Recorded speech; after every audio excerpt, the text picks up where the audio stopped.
What's up, you guys? This is For the Femmes, and we have a really exciting guest this week. This is Miss Hex. If you would like to introduce yourself to the Femmes. Sure, yeah. I'm Hex Winter. I'm a professional dominatrix here in New York City. I also run a BDSM events company as well.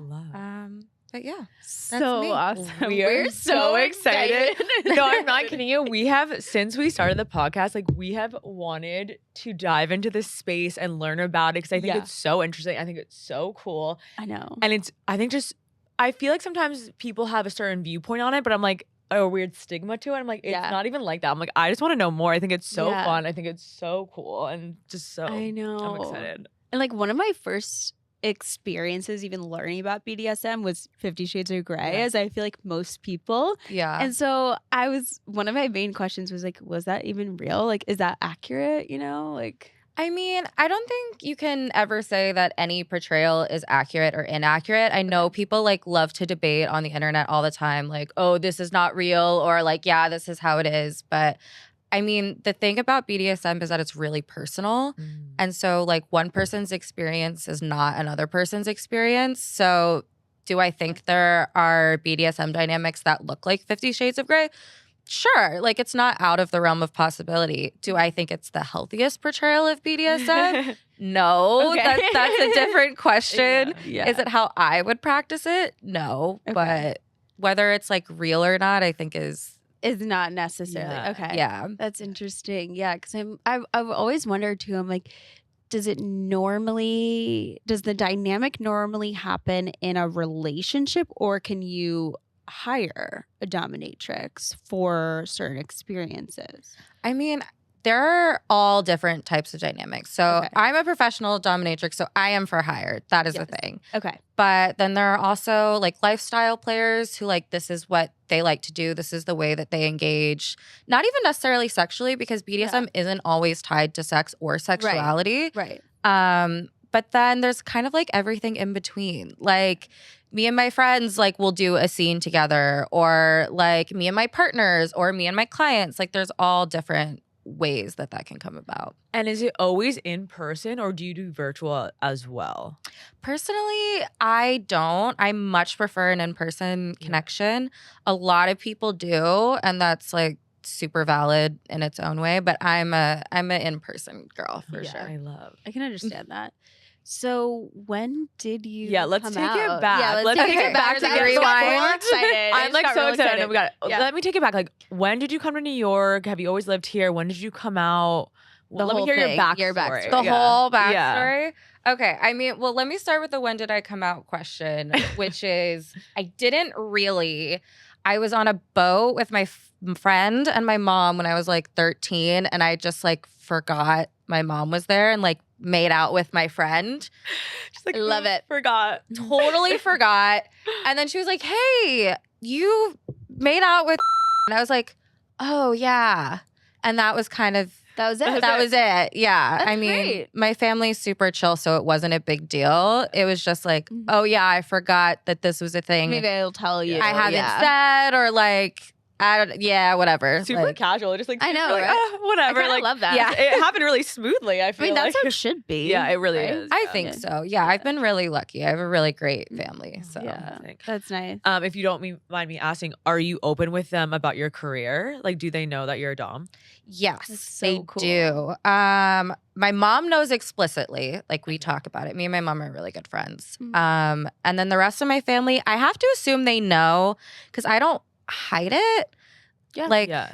My dad follows me on Instagram. He knows I run this company. He's seen photos from the events. Yeah. Okay. So I don't know if he's made the connection in his head of oh, she's a dominatrix, or if he thinks this is some version of goth. Which he's kind of said Both can exist. But it's there. I'm not hiding it from anyone. Everyone in my life calls me Hex. It's me and my dom persona are really this at this point.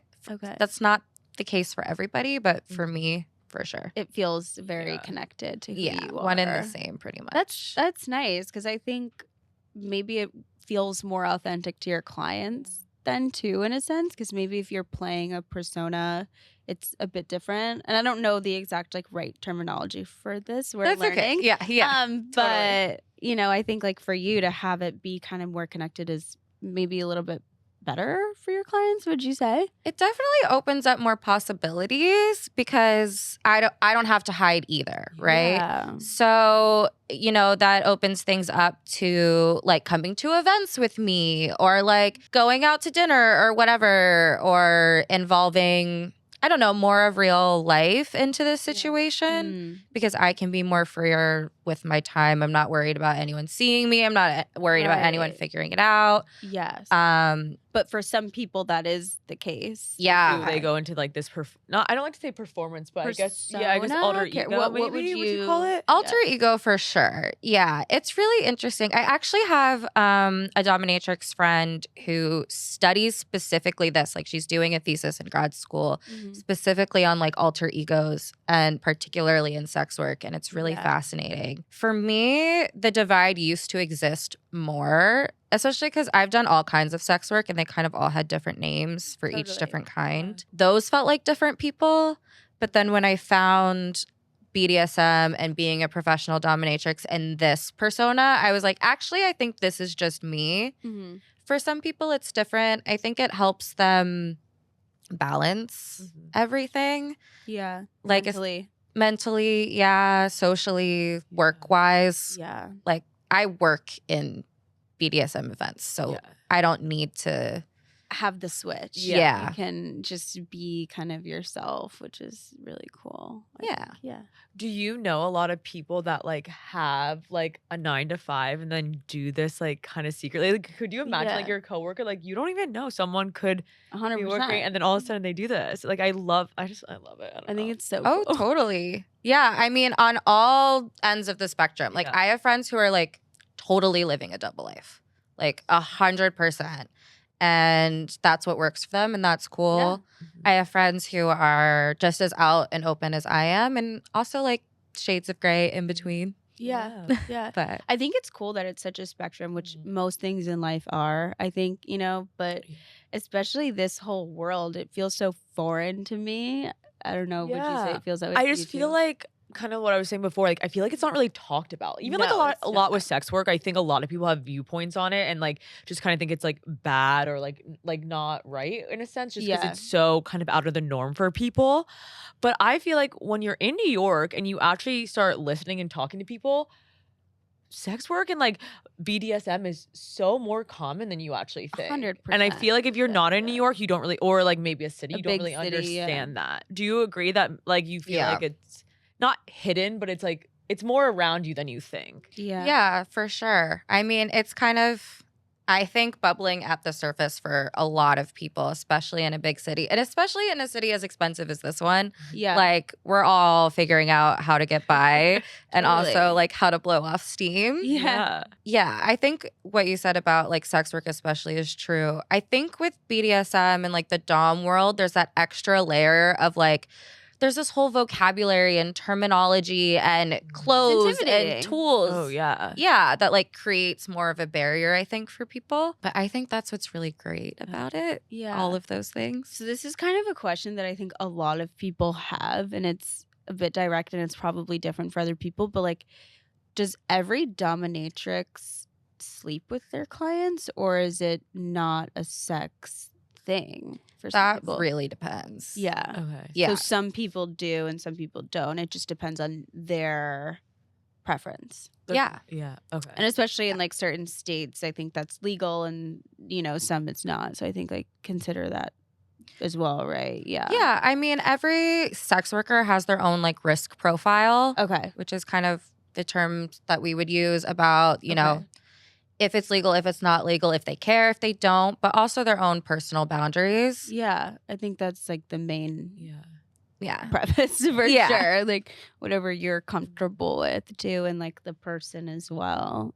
But yeah, and those I think a things lot can of people shift. wonder. They're like, you know, I think when you hear the word or the phrase like, oh, maybe I'm a sex worker, you're like, okay, is it just about that or is it other things? And I think that's the thing that is so interesting to me, is that like this whole BDSM world can be not about sex, and it can mean other things for some people. And I would love if you could maybe elaborate on that, if you have some experiences with people where it's not necessarily even about a kinky, sexy thing. It's just like something else for them.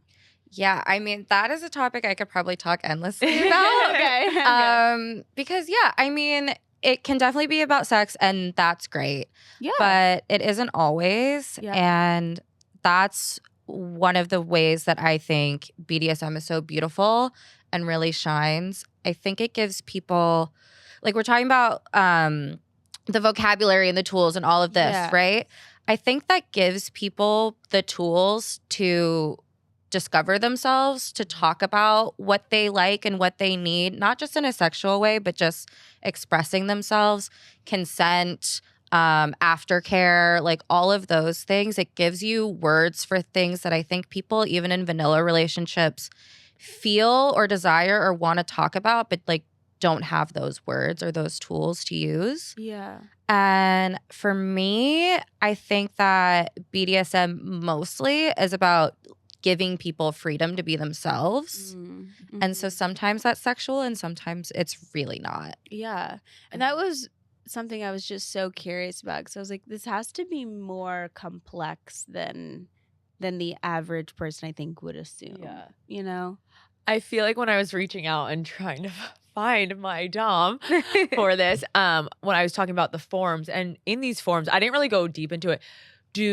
Does it go into depth, like preferences, like yes, no, things you do like? Is it? Is tell it us about that. like what or is like the your form like, questionnaire, or what would you ask someone before Yeah. meeting them for do we call them sessions? Sessions. Okay. Yeah, totally. Yeah, I mean, like I said, it'll be different for everyone, but for me, I definitely like to go into that, like give people sort of a checklist of most things. I mean, there are so many fetishes, could really like go on forever. Yeah. But like it really is when you think about it. Okay. I know, I love talking about little things that we're all kind of into. Yeah. We should do that at the end. totally. I love it. It's so I'm fun. down. Okay. It's so fun We to love. hear with the girls. You're like, oh, what are you into? I mean, there's a fetish for like literally everything. There's a fetish for curtains. Like, Oh my God. seriously. Wow, Like, okay. literally everything you can think of, there's a fetish for. So insane. That's so Okay. crazy. Yeah. Crazy. So these forms kind of go into like things you like, fetishes, and then Yes or no? Yes or like your no. limits, maybe? too? Yeah. So or on do you do that mine, in the session? both. Okay. Definitely both, because sometimes things get lost in translation. Sometimes you need to check in. Sometimes it's changed since they filled out the form.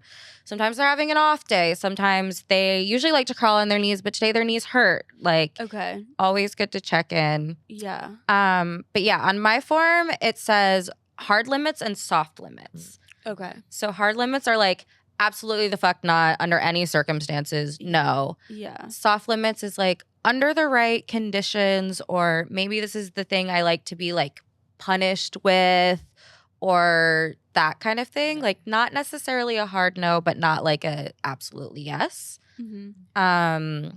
Also, like history, experience. Have you seen a professional before?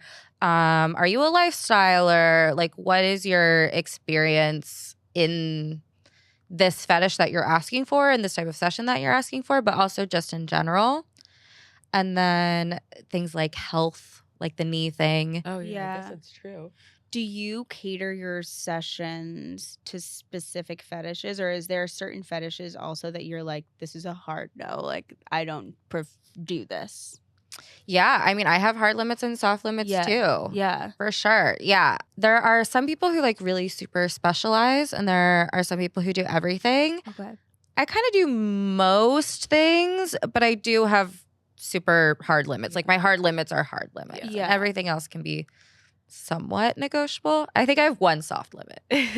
One. Can you share some of them if you're comfortable? Yeah, if you're Sure. comfortable, I would love to know. Yeah. So for me, my 3 hard limits are the 3 R's. Well, one of them's a W, but no Romans, rubies, or wrestling.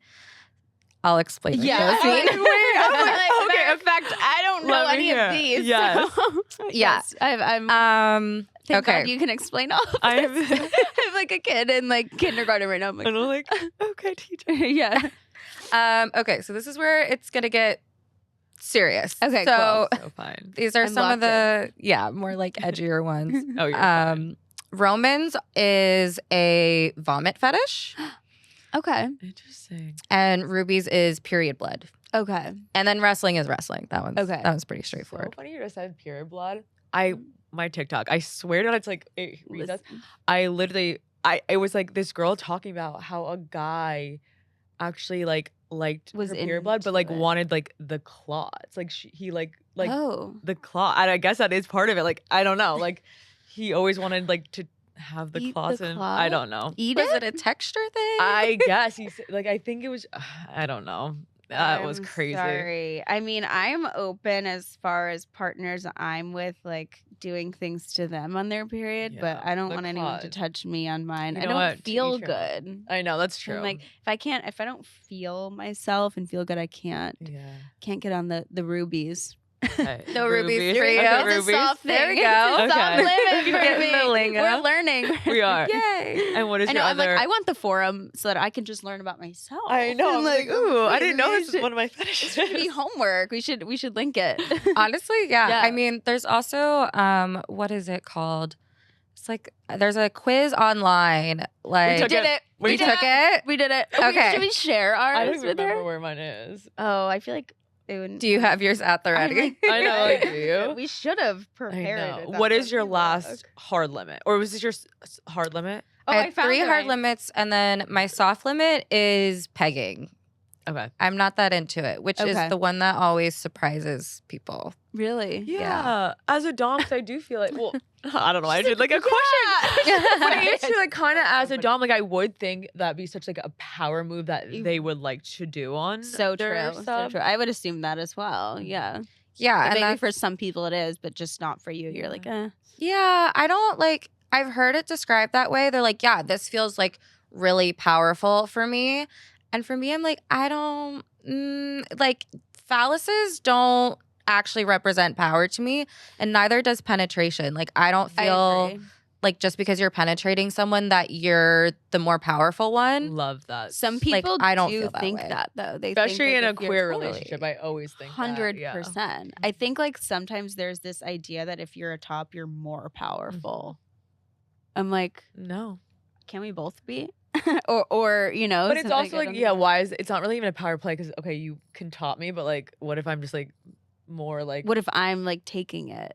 yeah, and, like, actually, that's yeah, the that power. could be. We're taking it. Yeah, I mean, especially Like that's the power play, you know? Yeah, you can top from the bottom, like 100%. for sure. Oh, man, Yeah. it's so true.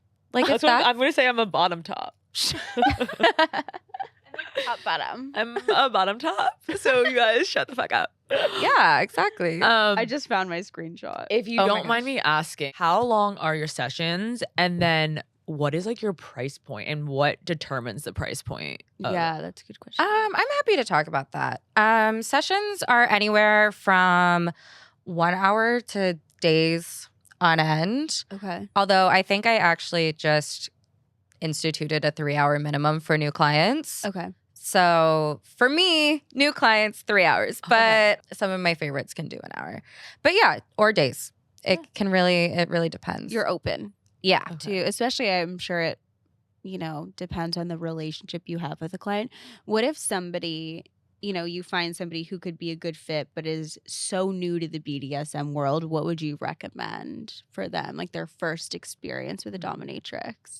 I would recommend they do their research. Okay. First and foremost, and come correct. Okay. There's lots of info online, on our pages, on our Twitters, on our websites about how to contact us properly. Okay. So I would say read, please. Okay. Read.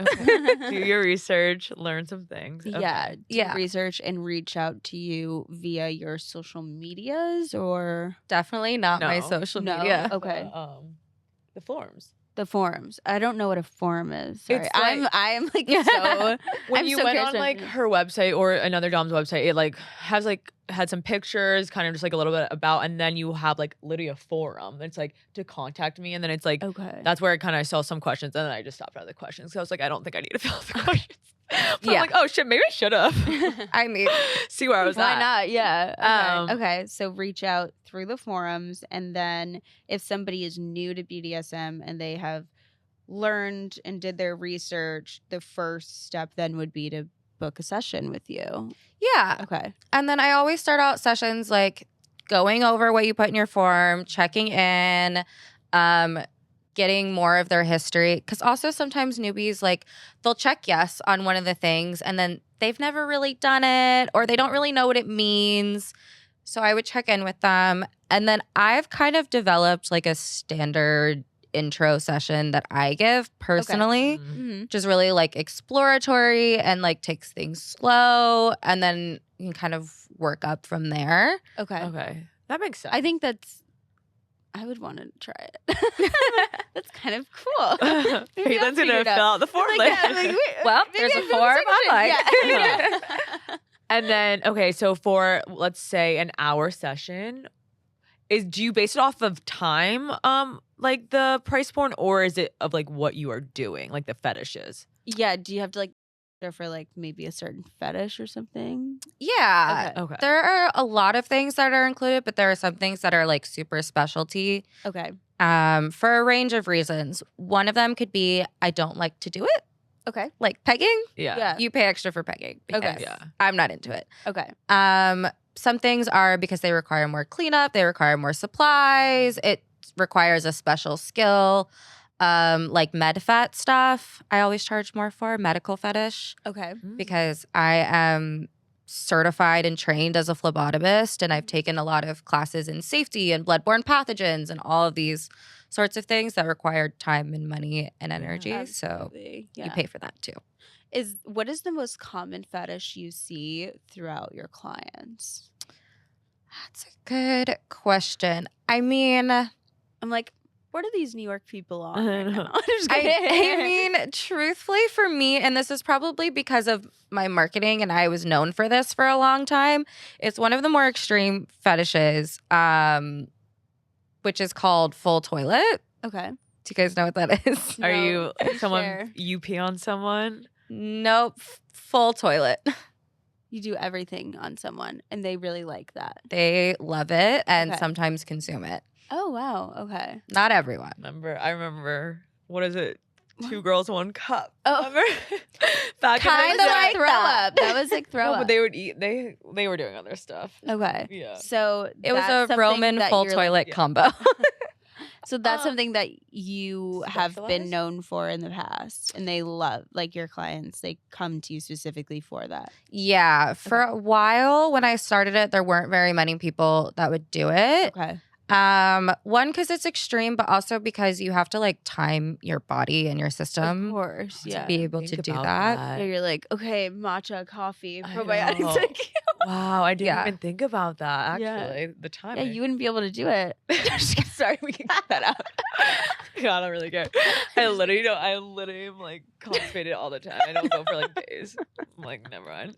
I really wouldn't. I would have to cut. That would have to be a hard limit for me because I can't do it. Sorry, literally. Well, I have some tips for that. Oh god, yeah, actually. You're like, actually, I should probably Fuck my gastro. I probably would have better like fucking you're like- results with you. No, literally. Honestly, I taught a lot of New York City doms my tricks because I was actually only doing that for months and months and months and months. All of my sessions were only that for a while. And I was like, I'm tired. And so I taught everyone. I was like, I need help. And now a lot of people do it. Okay, Oh my something God. like that. What does someone pay for that? That has to be a lot of money. Yeah. I would charge like so much, right? I mean, industry standard right now is a minimum of 600. And that's like a shit and go situation. Yeah. Okay. Yeah. So then if you're doing something more extreme, it would be like a lot. Yeah. Or if like there's more time involved, Yeah. like if you want me to stay with you Yeah. afterwards, Yeah, if you want me to like Chit chat force you to consume it, Yeah. if you Yeah.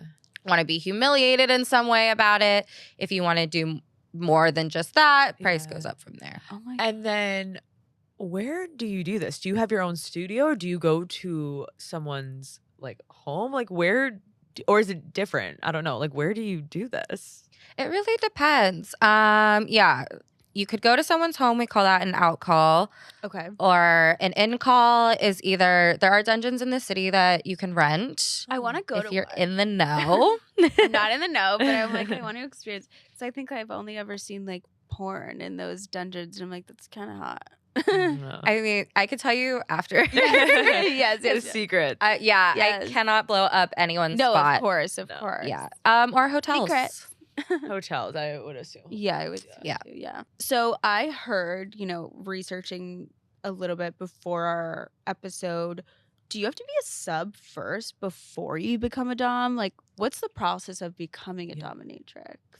That is a great question for me specifically. Okay, perfect. Yay! The short answer is no. Okay. There are no actual requirements here. The longer answer is that many, many, many doms do. Many doms switch. Many, many doms are subs in their personal life and doms in their professional life. Okay. For me, I don't switch. Okay. Period. Even in your personal life, you're very much, this is what you're comfortable in. Oh yeah, you said, you're like, I don't. This is not persona. Like a persona. This is actually you. Yeah. Okay, that's really cool. But so it's not always. It's not always. It's just kind of a rumor. Yeah. Okay. Yeah. I mean, there definitely is something to being on that side of things and being able to empathize and put yourself in the same situation as your client, or be like, I know what this feels like, or I've been in that headspace. Mm-hmm. And this isn't to say I've never subbed, because I have. I just don't like to. Yeah. I think we've all have been either tops or bottoms, and maybe we didn't like it. And so. Yeah. You were talking about like kind of how your personal life, like, have you dated before, and has this been like an issue with your partner, or are you so open about it, like from the beginning? Like, well, I feel like you probably are, because this is like you. Yeah. But I'm sure other people like kind of had it. Like, what's your experience with like real relationships? I think I've been pretty lucky. Okay. In the sense that, I'm always very open about it. In fact, one time I went on a date and someone asked me what my job was. And before I could answer, they were like, are you a dominatrix? And I was like, why did you say that? And they were like, I could tell. I don't know. So I'm like, kind of love that. Great. You're like, I just give that aura. Baby. Yeah, I love it. I mean, that's kind of how I got into it. Like, I was doing other sex work and my clients were like, you seem like a dog. For you. Yeah. Yeah. And you're like, cool. I love that. It was like your calling in a sense. It feels that way. You're like, I like that. Going off that, so you are queer. Are your clientele all male? Is it female? Is it both? Do you do couples? Like, what is your clientele like?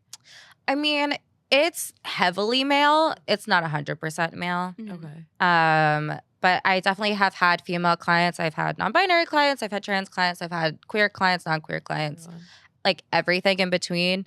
But yeah, it does lean heavily male. I think there are a lot of socio and economic reasons behind that. 100%. Yeah. But in my personal life, I mostly play with women. Okay. That's cool. I like that. Yeah. Do you have a favorite client? Do I have a favorite client? Yeah, one of my female clients. I love that. Yeah. That's cool. Yeah. Yeah, I feel like if I had a female client, she'd be my favorite too. She's great. She just lets me tie her down and tickle her for 2 hours. It's fantastic. She really wants to be tied up. So this could be so good for you guys. I know. Yeah, you do something. But then I also like, I don't said. know. This is what I think I wouldn't be great as a sub. Like, yeah. I don't like I like the back and forth play. Like, I don't like giving up all my power to like, so if I was like with a dom, I think at one point they would have all the power. I don't know if I would like that. Like, I like to have like fight for the power. Yeah. So you're a brat. Exactly. Actually, that is exactly what I am. That's what we call it. A bottom top brat. A brat. No, this is fitting for you. For me, like my test said that I am vanilla, exhibitionist, switch, submissive, experimentalist. That was like my top 5. But I wouldn't say that. I feel like I'm way more dom in bed. Like I like to be aggressive. I like to I would like to tie someone up and have them like shut the fuck up and like actually like do that whole thing. Like I wouldn't like the back and forth. I'd be like, no, just be my little pet. I believe you. I really do. That was like a lot, but I don't know. I mean, like that's I felt it. Like, she's like, wait, no, I believe you. Yeah. So funny. What is like the most surprising thing people wouldn't know about like BDSM or like being a dom? That's a really good question. I mean, I think we sort of covered it already, which is that we all sleep with our clients. Yeah. I think that's a really big misconception, or about relationships, like not being able to sustain them or having issues or family even. 100%. Yeah, it's so cool that your family and like everyone in your life is so accepting. It really like aligns with who you are too, which I think is cool. Yeah, I'm really, really lucky, honestly. Yeah. How long have you been a dominatrix, a professional dominatrix? So on and off for 10 years, and then I was full-time a dom for about 4 or 5. Okay. Until about last year. Okay. What does full-time look like? Were you at a dungeon? Or like how does that work? For a period of time, there are dungeons, we call them commercial dungeons, but also they're kind of like, they like to say they're like community run, but I don't know. I don't recommend working at any dungeon in the city. Yeah. Okay. Honestly. Listen, this is a great tip, you guys. I mean, it's good to like get your start, or in my case, I made some really, really great friends during the couple months we suffered in a dungeon. Aww. And it does help you learn skills. Sometimes it depends, but for me, being independent is the way to go. Okay. So for me, no, but you can do that. Yeah. How does somebody? No, you go ahead. No. Go. We do this all the time. I know. Go. Is there like We're trying to be better at it. competition between like doms? Like, I don't know, like in New York, I'm like, is there competition? Yeah, I would like, do you imagine. not really like some? Are some of them like kind of like bratty bitch? Not bitch. Oh my god, sorry, I'm like getting aggressive. Yeah, like, you're like, they like I don't know. I just feel like Are they were bitches? like I feel like competition. I feel like and like I don't know. Do you feel that way? I wouldn't say competition. When you were posing that question, I was gonna be like, no. Yeah. Now that I think about it, like we can be a little cliquey. Okay. But it's way more of a community than any other type of sex work I've done. Like being an escort is really isolating. Yeah. Being a stripper, lots of competitiveness. Okay. Yeah. Like I could see like literally go on stage or perform, and it's you against another person, basically. Yeah, I mean you're literally competing in front of each other, which is like so. I'm like, gosh. Yeah. But in New York, like the doms here have made like a really concerted effort to build a community. I love that. I love New York. Yeah. Love New York. New York. Yeah. And we're all mostly queer and like leather dykes. So like there's a community aspect there. Yeah, what's a leather dyke? A leather dyke is kind of I don't want to say historical because it's not that old. It's like an 80s or 90s, 70s, 80s, 90s term. It's old for me. I mean, yeah, but I feel like historical means like I don't know, like 1800s. Okay. I don't know. But it's like, you know, like for gays, it's like leather daddies, or we call them leather families. It's that kind of like heavy leather, like American Horror Story, New York. Okay. Kind of, do you know what I'm talking about? Yes. Can we talk about like a latex fetish? Because some people have fetishes to like certain things, like you're saying, maybe leather, latex. Is there any others? I'm sure there's a lot, but Yes. not that I know of off the top of my head. I mean, leather and latex are definitely the most common. There's also like nylon fetish. Okay. Which is like tights and things like that. So does a fetish mean that somebody is turned on by that? Or what does a fetish mean exactly? Or is it like a fixation? That's a really good question. So technically, a fetish means, like if we're going by the definition, a fetish means that you like need to engage in that fetish in order to like get off. Okay. We kind of use that term more loosely now. Like that's like a really, really strict term. Okay. I'm actually blanking right now, but there's another word for it that just means like an affinity. Okay. For the thing. Like you don't have to do it every time, but you're just like something you're into it. Yeah. I think is like more of the modern way you would describe a fetish. Yeah. Like if you're into something. Yeah. Okay. What you kind of surprised me that you said is that a lot of doms are actually queer. Like I think I would not have thought that because I knew the clientele probably was more male. So I'm very surprised. I don't know why I thought. I'm not surprised by that. I think a lot of strippers I know or escorts I know are queer. So that's not surprising to me. I feel Most like I know sex most workers I know. Yeah. Funny. I think if you can be so open in general and like comfortable with your body, like sometimes they are in their sexuality as well, you know? Yeah, that's true. For sure. You're just better. And also, like, BDSM has a history with queer cultures, which is what I was talking about a little bit with, like, leather dykes or leather families.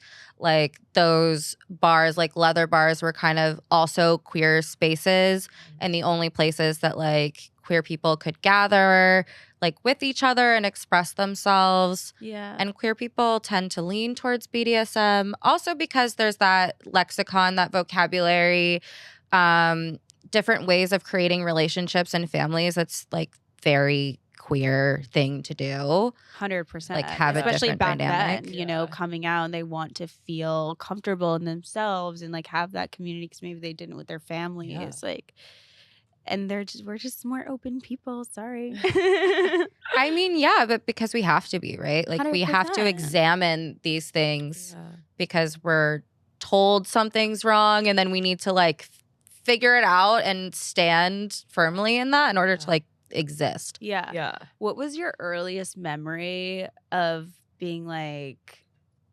curious about the dominatrix world? Like, do you have a memory when you were maybe a little bit younger where you're like, oh, that was my first experience with like fluffy handcuffs or something like that? I feel like we all did that when we were younger. Like, so we should. I mean, mine were black fur, obviously. Mine were pink, of course. Very fitting. Yeah. I mean, you know, people love to say like no little girl like grows up wanting to be a sex worker. And like for me, that's so not true. Wow. Like I agree with you 100%. I agree with you 1,000%. Even and if I did, it's not a bad thing. It's like, not. Well, that's what I was saying. I feel like it has such a bad connotation, but like I said, so many people around us we know do it. Also, and this has been around for hundreds of years, first of all. I mean, since the beginning of time, the world's oldest profession. Yes. So I just like, I think there's just such a stigma, but sorry to cut you off. Go ahead. No, I got really excited about that one. Yeah, no, I mean, I like have really early memories of like watching like The Girls Next Door, and Kendra was my favorite because she was a stripper. And like loved that show. Yeah. Right? It's the best. So good. Yeah. Also, I grew up in Australia where it wasn't censored, so that was great for me. You're like, I am gay. Yeah. Yeah. I like women for You're sure. Like, so hot. Yeah. Yeah, like I loved Jenna Jameson. I loved Pamela Anderson. I loved how she looked in Barbed Wire. Like I liked the aesthetics before I knew where they came from. Okay. And I think that was my foray into it. So cool. Yeah. I remember when I was younger, I would stand in front of the mirror naked and pose. Like, I swear I thought I wanted to be Britney Spears or something. I love like, that. So what does that mean for me now? Should I be a dominatrix or something? I mean, try it out. I'm really bossy, but I am not. You are way better and know all the things that I definitely don't know. I find it so interesting. Like this world to me is so interesting and different. I love it. What does BDSM mean by definition for people who don't know? Bondage. Yes. Like bondage. I want to see if you can guess. Okay. It's definitely bondage. Would it be dominatrix as a second? No. Close. Dominance? Domination. Domination. Or something like that. Submissive. BDS. Sadistic? Masochist? Did I do it? Yeah. Oh, okay. Yeah. Bondage, domination, sadomasochism. Okay. Yeah. Can you? The last two. Yeah. What do those mean? I always get them confused. Yeah, I think a lot of people do. Okay. So sadism and masochism both have to do with pain. It's really just on what side you're on. So if you're sadistic, you like inflicting pain. If you're masochistic, you like receiving pain. Okay. If you're sadomasochistic, you're just a switch. Okay. Okay. Good to know. Yeah. What would you say? Do you have like a favorite story or favorite thing you've done or anything that or like something wild that you want to share? Like if you have a favorite moment as being a dom, like what or story? I mean, I've been doing this for a long time, so I have a lot. I think still my favorite moments are when people just know I'm a dom without me telling them. Love. So like so hot. Like yeah, it's right. It feels really good. Yes. Yeah, like I've had a bunch of amazing sessions, like really fulfilling sessions, really hot sessions, like all that sort of stuff. But my favorite thing is still like when I'm at a bar and some man is trying to talk to me and I'm just like, no, you have to pay me. And they're like, okay. I love it. I love it. Or like She what? knows how to get her money. I know. I'm like, fuck. People just bother me. I'm like, I have my AirPods in. You're not gonna Try pay for my it. dinner? Yeah. Seriously, I do Try it it. so much. Any guy that talks to me, I'm like, you have to pay for that. And more often than you would think, they just do. Say less. Say less. I'm gonna be making my money just off of that. I'm gonna be like, don't talk. Yeah, I've told people to like pay for me and all my girlfriends' food before. Like I've been at a restaurant. I'm like, you're interrupting my girl time. If you want to keep interrupting my girl time, pay for it. Yes. So true. And then they do, and I'm like, actually, go away. You're like, so you still like, wait. So actually, how did you become so confident in yourself and your work? I have no idea. It's just in you. It's just that's totally fair. Totally fair. I mean, I could say things like I've had a really great family. My mom is a badass bitch. Like everything I learned about being a dom, I learned from her, not because she is one, but because that woman can command any room. She's amazing. She's What's more her of a dom sign? than I am. My mom, Yeah. she's Pisces. Oh. I'm an Aries, and I think I feel like I'm like real spicy because of that. What's your sign? Capricorn. Okay. Capricorn, baby. Very I'm a organized. Capricorn, Aquarius. I'm a cusp. A Mm. little bit of both. Yeah. Love that. I love earth signs. I know you do. I have a lot of Aries friends. Really? Are they a lot of doms? No, they're mostly performers. Okay. Because I work in nightlife and I run events, so I have a lot of performer friends. Oh yeah, tell us about that. What is that like? Your events? Yeah. So I run a BDSM events company called Cultist. Okay. And it's underground fetish events that I run with my partner. And at the time, this isn't necessarily true now, but at the time there was kind of a lack of events that were like not run by shitheads, basically, like predators and whorephobes and, just all kinds of bullshit. It wasn't a safe space. It wasn't a safe space, yeah. And I have a background in events. I love running events. So I started this company with two of my dom friends, and then my partner took over. And we do things also more on the extreme side. There are lots of events that are a little chiller, or like there's lots of community events. Like you really have to be in the know. You have to be invited. Yeah. And those are more freeform, Okay. I would say. And then if you want like bigger, like more high production value events, those tend to be more introductory or more like costumey. Like it's not actually people in this community. They're performing in one way or another, and it's kind of surface level. At Cultist, we are kind of the combination of both, which is shit is hardcore. Like we're not sugarcoating this for you. Yeah. We love many people newbies, go? but sorry. How many people would you say go to these events? It depends. For us, we've had events of kind of all sizes, like 100 people or 700 people. Oh my gosh. Wow, Wow. that's crazy. Even 100 was like a lot. I was not know. expecting that. That's I was like, crazy. that's Oh yeah, that's heavy. a small one for us. Oh my. Oh my gosh. Oh my God. Maybe we should go. I'm not going to the aggressive, like the really advanced. Why? Let's just go. Well, they'll be I'm not nice There's to going. us. I'm there's not one going in to the event. November that isn't as Yeah. Yeah, we have to start out. So are these low. also kind of like play parties, or it's more for kind of just like, or actually I'll just have you explain because I don't know. Sure, yeah. Tell me a little bit about what happens at the different events that you have. Yeah, kind of a little bit of everything. We always have a dungeon, so you can always play. Like that's always a thing.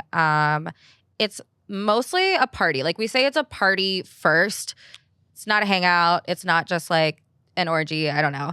Yeah. It's a party. Like it's a big ass fucking banger of a party with a DJ and a dance floor. Loving. And then performances. And all of our performances, well, 95% of them, you can only see at our events. Like we direct them ourselves. We work with performers. Yeah. And they do things just for us, which is really nice. So you're not going to see these performers like at the box or anything. This is specifically just for you and your Specifically audience. not at the box. Yeah. Okay. So you may see those performers there, but they're not doing this. Oh my God. We love. Have you ever kind of felt like unsafe or in any of your experiences, like either at the parties or even as you being a dom, where you kind of were like, I don't know what the word is, just like you didn't feel Did you ever comfortable, did like you an ever have unsafe experience? that where you were like unsure of? I mean, yeah. I'm a girl. Yeah. Like, period. 100%. So, yeah, there's lots of precautions you can take during sex work. I've been very lucky. I've never been like assaulted by a client or anything like that. It probably could have gotten there had like things not been intervened with. Or I also, when I was working at a dungeon, used to always tie people down first thing so that they couldn't attack me. And this was one of those situations where they were tied down, they couldn't do anything, and then I just like left the room and they left. But I'm sorry, that's a lot. Scary. Yeah. I mean, you take on certain risks being a sex worker. Like, that is one thing. Like, as sex work is more pervasive in the media, like, I've been very lucky. Nothing terrible has ever happened to me. I don't want sex work to seem scary, but I also don't want it to seem like completely safe. I work really hard to keep myself safe. Yeah. Good. Well, you brought a case. Fun chest. A fun chest. So show and tell. Like, I want to show and tell. Like, I want to see some of the toys you use, toys. I don't even know what's in there. And kind of explain like what you do with it and how people enjoy it. I just want to know everything. I want to know everything about it. Okay, so in this magical box is a violet wand, which is an electro wand that has a lot of different attachments. And what would this fetish be? This hold is on. like this is sensation play category. Okay. Yeah. So this is a violet wand, and it comes with lots of different attachments. They can be glass or metal. Okay. So these glass ones, when you plug them in, they light up. They've got gas in them, and it's really pretty. And then you kind of control the amount of current with this little switch. And depending on the shape of the implement, and also glass versus metal, it can be more intense or less intense. And this, you kind of just, do you mind if I drag it along your arm? You just kind of like go like that. And there's little like electric sparks that happen. You can sometimes see it'll look like little like lightning bolts kind of if you lift it up. And it creates like a tingly sensation, or it can create like a more painful sensation. Yeah. But yeah. How does somebody, like, that's so interesting to me. Like, how does somebody discover that that could be maybe a fetish for them? You have to try it. This is one of those ones you really have to try. Okay. Because this one isn't as common. You might have a sense that you're into it if you like being like, you know, this done to you, if you kind of like that goosebumpy sensation. But yeah, it's hard to describe unless you try it. I feel like I need a session just to like play with everything to see what I like and see what I don't like. Is that maybe you should? Is that an option? Totally. Yeah, I mean, everything's an option. Yeah, and like I feel like there should be like an intro session to like see what you're into and what you're not, because I feel like I don't really know everything I'm into and what I'm not yet. I think most people don't, because I think they don't really try. And honestly, things sound scary. Like, I remember I tried like this. It was like this dildo, and it had two metal things on the side. It almost like not shocked you, but like a little bit shocked you. And I was like so scared of it, but it felt so good. Really? Yeah, it was very interesting. But I think things just seem scary. Like, that would. I need to see a photo of what this looks like. Yeah, I'm sorry. Yeah, well, I'll screenshot the picture. No, literally, I'm so curious. I've never. But yeah, it heard had that. like kind of like it's basically like a little bit of a shock. So did you have to like plug it in or charge it? No. It was like you charge it, but like it was like That's crazy. No, but like I mean, people are into weird things. Who would have known that like you would like to be choked, like choked out unless you try it? Like, people don't like to try those things. Yeah, true. I feel like that's like a beginner in a sense. Yeah, like tying up and choking. Yeah. Actually, I did a really long smoking session yesterday. Wait, so is that a fetish? Oh, yeah. Oh my God. Really? It is crazy. There probably is a fetish for everything. Yeah, no, literally everything. Do you have a favorite fetish? Blood. Yeah. Yeah. People are into blood play. That's like a thing. So like, okay. Yeah, how does that work? No, I've heard a lot about blood play. I know people that are into it, but like, what do you just use tools? Like, what are some things you do in blood play work? Yeah. I mean, I don't know. I was looking at you. Sorry. Yeah, I'm like, what do you do? I was like, I don't know. I don't do. That's one of those things that really depends between like clients and like personal play partners, because there's like a big risk factor with blood play. And if you're not careful and you cross-contaminate, we call that being like fluid bonded with someone. And that's like something you really need to consider and decide for yourself. However, there's lots of ways to like mitigate risks. There's no way to eliminate risks, but there's ways to mitigate them. So yeah, I mean, needles, scalpels, implements that you beat someone up with and they're a little sharp and you get bloody. Yeah. There's lots of different ways. So it can be like a spectrum too. It could be like a little bit of blood or it could be a lot. How far can you go in blood play before you're like, I think this could get dangerous and not like in a good way? I mean, that's like a super individual question for people. And I've definitely had that. Like, there are things that like I would love to do in theory. And then there are things that like I don't want to do with strangers or things that cross the line.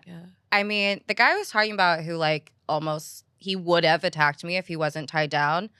That was one of the people who was like, oh, I want you to like carve up my dick, like nearly like chop it off.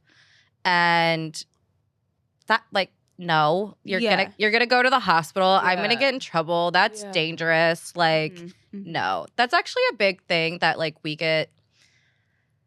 Like there's people who ask us to like castrate them and they're time wasters. Like they don't mean it, but they'll hit up DOMs a lot and say that. Like we all have had those guys.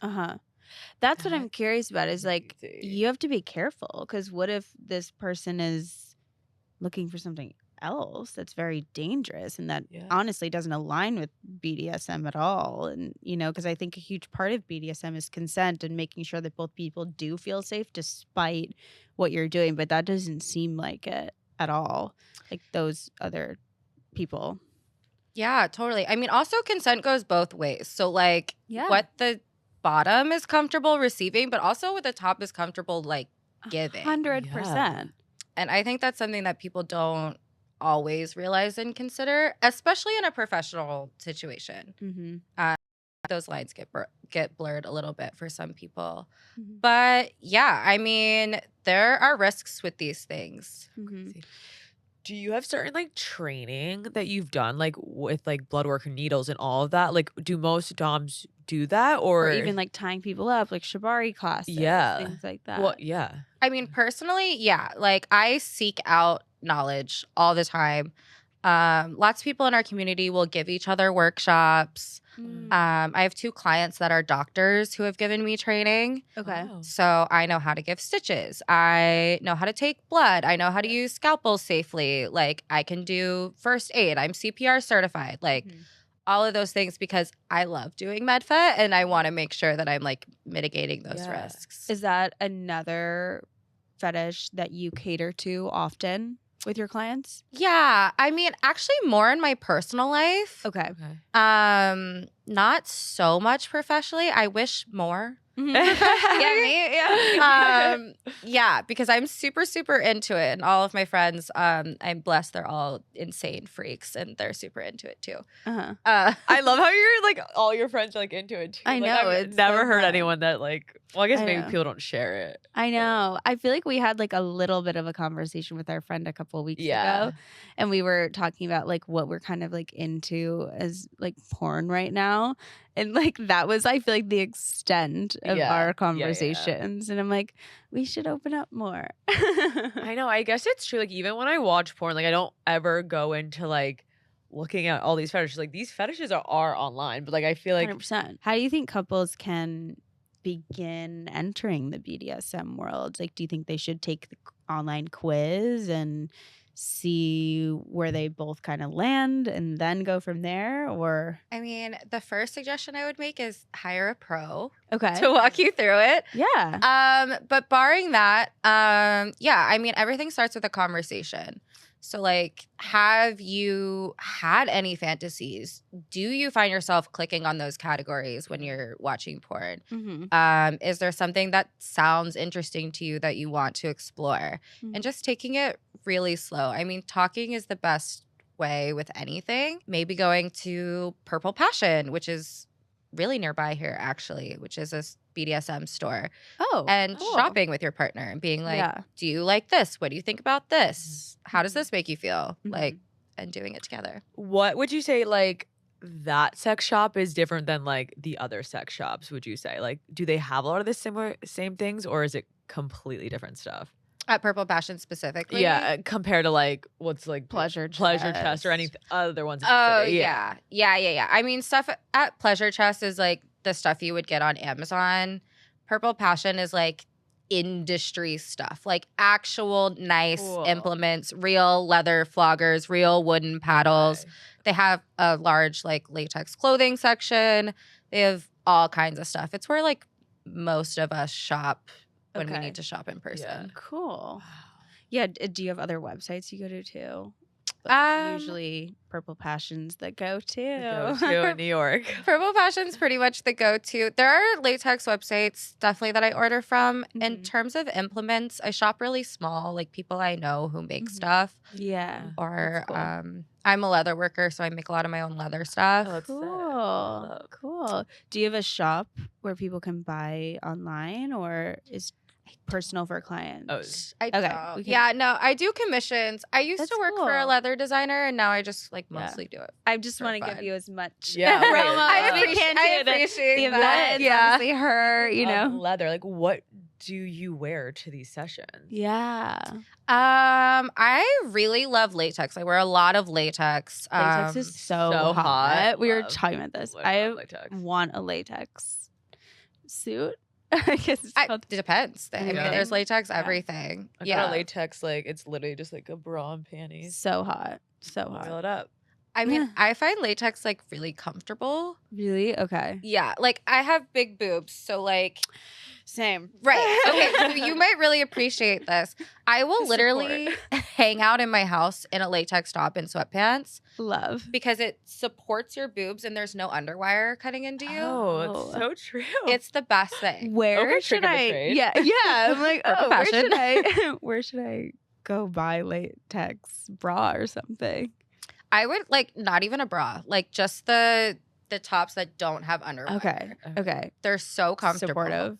Yeah. Oh my God. You can order them online and like give them your measurements. Okay, perfect. I definitely need to do that because my back is always killing me.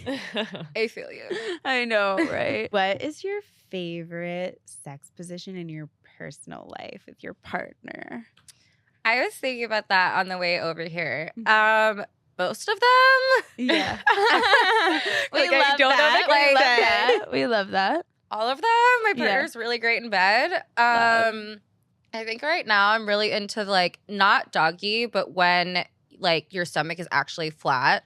Yes. But still like that position. Love. Yes. Yeah. Love. That's great. That's a really good one for me right now. A little pillow underneath too. Yeah, like right under your hips. Love. Mm-hmm. I love that That's one. The one. And then what's your favorite sex toy with your partner? Ooh, that's a good question. Well, I don't want to blow up my partner's spot. Totally. But, or in a positive. It doesn't have to be. It doesn't have to be a Korean. It could be. But I mean, honestly, like electro stuff. Yeah. Not just the wand. There's also gosh, why am I blanking on what it's called? But there's another electro device, which you might have seen at like a chiropractor's office. It's like pads. Oh, yeah. Like stim. Oh, stim. Yeah. That's what it was. It was a stim, like a vibrator. Okay, I thought that's what it might be. I work in skincare and I use the high frequency on clients for their skin. And I personally don't even like using it on me. I'm not a big electric girly. I think it's cool when people are into it because I'm like, that's so not me. But like, I would do it to someone else if they were into it. I only had one experience with a girl who she kind of, I think, tried to ease me into the BDSM stuff. And she was like, it would be really hot to me if you let me wash your feet.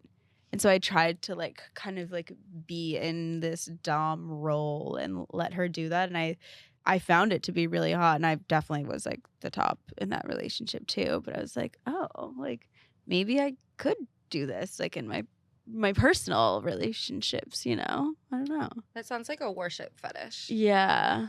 I love it. I like that. I really fun. Yeah, like, Yeah, actually, I could be a dom for that. Yeah, I think I would be really into like humiliating someone. I see that for you. Yeah, I think humiliating someone, or like, I think that's just like hot in the moment, you know? Like, I mean, I like it being done to me too, to be honest. So, yeah.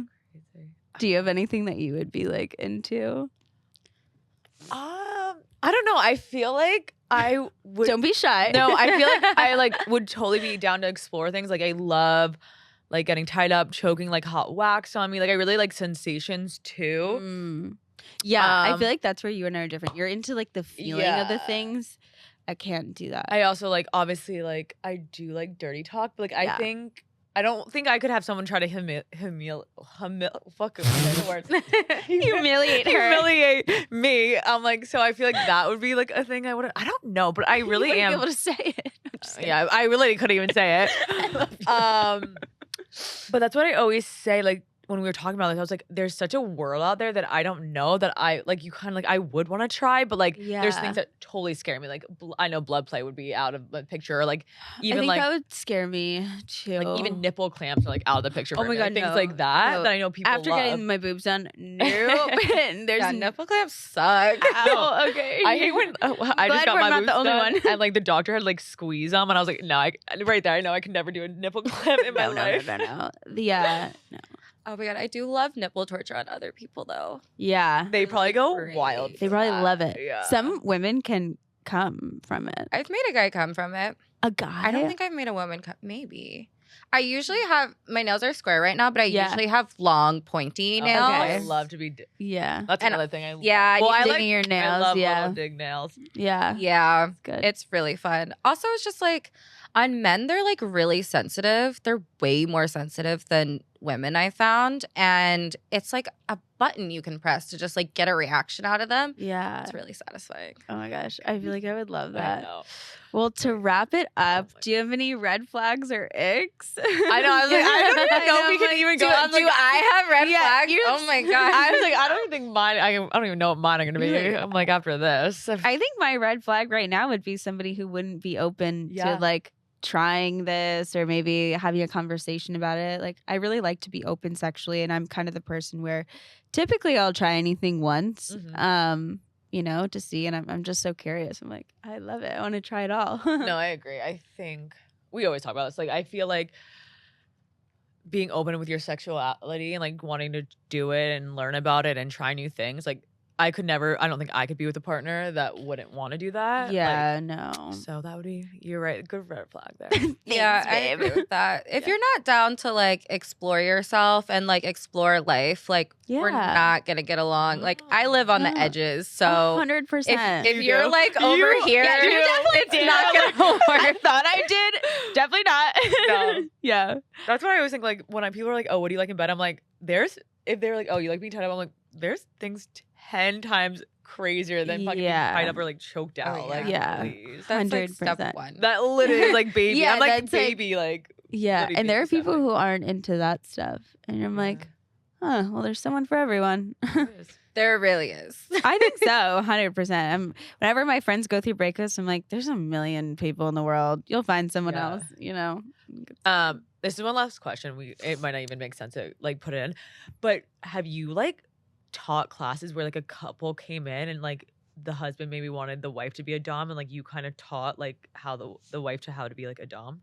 Yeah, I have. I don't do them as often as some doms do. Some doms really love working with couples. It's not necessarily my favorite thing. It really depends on the couple. But yeah, I totally have. And it's really fun to bring that out of a woman, especially. Like, sure, there's so much that comes out of her. Oh, yeah. You didn't do the dishes last night? Let me smack you. No, exactly. Yeah. Yeah. I mean, again, like that's one of the great things about BDSM. It's like a healthy way to work through things. Yeah. I don't want to like perpetuate the stereotype of like a healthy way to work out aggression necessarily. Absolutely. Yeah. Because that's I think if you're coming from an aggressive place, like that's like dangerous and can get abusive. But like it gives you a way of discussing or consensually working through whatever it is that's going on. Yeah. Okay. Good to know. Well, I think we can wrap it up. I was like, wow, this was this was so fun. Good. Thank you so much for coming on. Thank you so much. I think you taught us so much. I think our viewers are gonna love this, learn so much for it. So like, I'm truly super thank you excited. so much. Yes. Thank you. And please plug yourself. We'll obviously whatever, add all of any links or any ats that you want down below. But also, like, if you want to share where people can find you. Yeah. Well, if you want to book me, my website is worshiphex.com. Also, all socials are worship hex. And then if you want to come to one of my parties, you can follow us at Cultist Presents. So it's cult, like cult, and then US, and then presents, Presents. Yay. Love. And cultist means worship and toilet in Latin. Oh, well, perfect. Did you pick the name? Yeah, totally. Perfect. I love it. Thank you so much, Hex. We're so grateful to have you on. And I'm super excited to maybe do another podcast one day and see where we're at in a year from now. I hopefully love we try that. some things. Yeah, I know. I hope we have more to share. Like, oh, we tried this. Yeah. But thank you so much. And thank you guys for listening. And we'll see you next week. Bye, guys.